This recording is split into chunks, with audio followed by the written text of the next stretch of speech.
অসমৰ পৰিবহণ আন্তঃগাঁথনিত নৱতম সংযোজন। এয়া এলিভেটেড ৰোটাৰী দেখুৱাইছোঁ আপোনালোকক।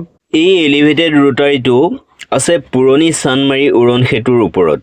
যিহেতু এই চানমাৰী উৰণ সেতুৰ ওপৰেৰে নতুনকৈ সাজি উলিওৱা মহাৰাজ পৃথু উৰণ সেতুখনে পুৰণা উৰণ সেতুখনৰ ওপৰেৰে বা পুৰণা সেতুখন হৈ ইপাৰ সিপাৰ হ'ব আৰু উত্তৰ পূৰ্বাঞ্চলৰ দীৰ্ঘতম উৰণ সেতু এইখন।